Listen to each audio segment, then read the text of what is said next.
Hi, I'm not John Green, and this is Crash Course World History. Today we'll be learning about the Gulf War. No, not that Gulf War. Yes, that Gulf War.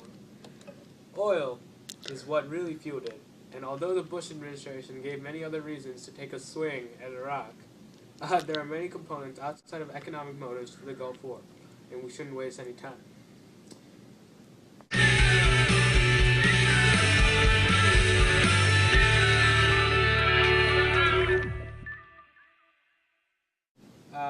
The Gulf War is a result of many tensions, including an economic power struggle between Iraq and Kuwait. Iraq was left with $60 billion of debt from the Iran and Iraq War. The majority of this was borrowed from Saudi Arabia.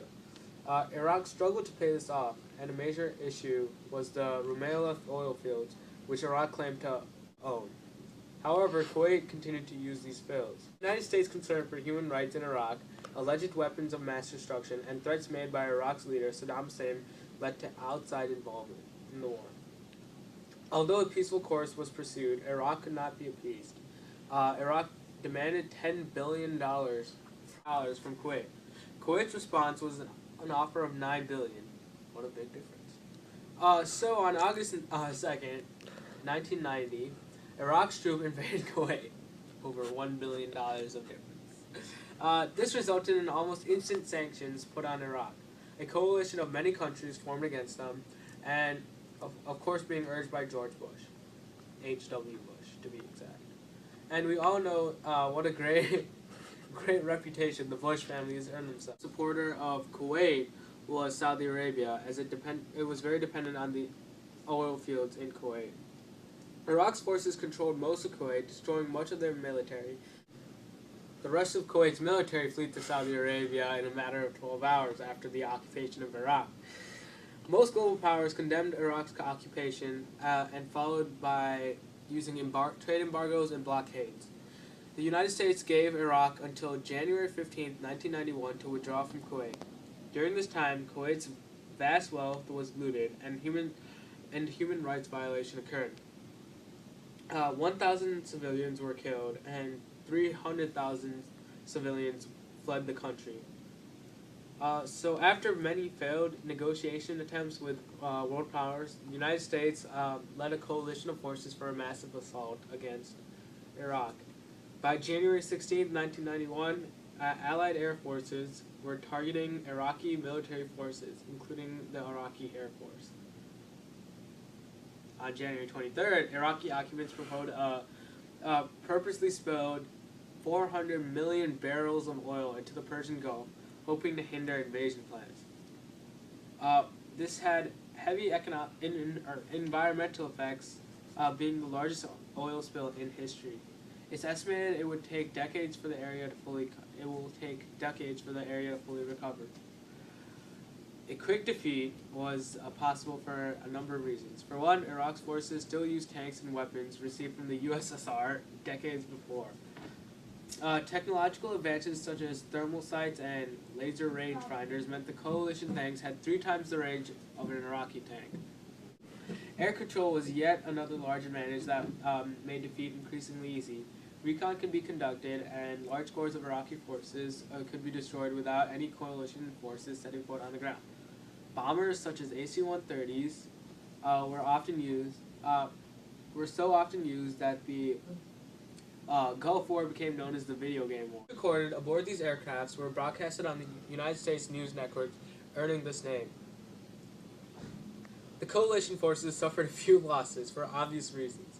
Kuwait lost 200 men, and the coalition in general lost 842, while the Iraqis lost up to 35,000, and almost 75,000 were wounded in the war. The retreat of Iraqi forces came faster than expected. Kuwait was liberated by February 25th, but the coalition in America didn't stop there, because that's the American way. As hostile forces retreated along Highway 8, Iraqis began to burn oil wells.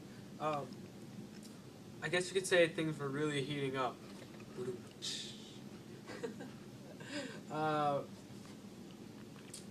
The decision was made to destroy. The decision was made to destroy the last of the Iraqi forces. Bombing was so extensive on the Iraqi forces that it became known as the Highway of Death.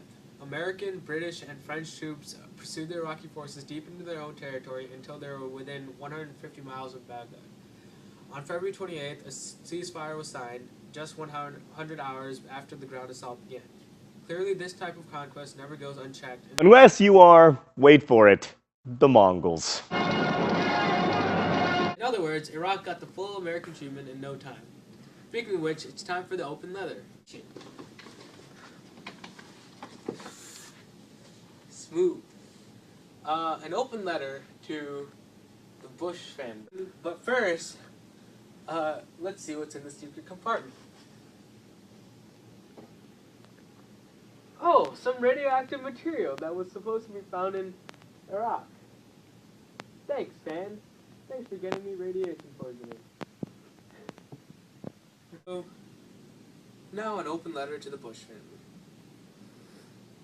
I hope you had a fun time playing Where's Waldo with the U.S. military in Iraq. You and your son account for $4 trillion of our national debt. Kindest regards, Emaad and Adam. The economic implications from the war had spread across the regional economy of the Middle East, North Africa, and beyond to South Asia. Clearly, were the economies of Iraq and Kuwait not only from the obliteration of capital, political instability, and disruption of oil production, but also from economic approvals in the case of Iraq. However, the Gulf War had many effects in other nations that had economic ties with Iraq and Kuwait. The USSR invested heavily in Iraq, which was not a very smart move. As we know, this was a contributing factor to their decline. This is a mistake that Russia would not make today, especially the ruler, Putin.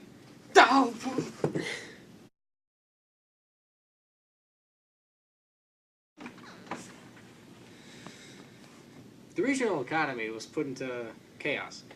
Hundreds of thousands of migrants that had been working and forwarding income in Iraq and Kuwait fed these countries. UN Resolution 661 put in place trade sanctions on Iraq, removing an important trade partner for many countries in the area. As migrant workers returned to their homelands, large unemployment burdened the countries further. As far as social effects, Iraq suffered by far the most. In the post-Gulf War era, Iraq was invaded once again in 2003, and American forces did not leave until 2011. Iraq received aid, but still had a long road of recovery. The migrations created by the war also led to social upheaval.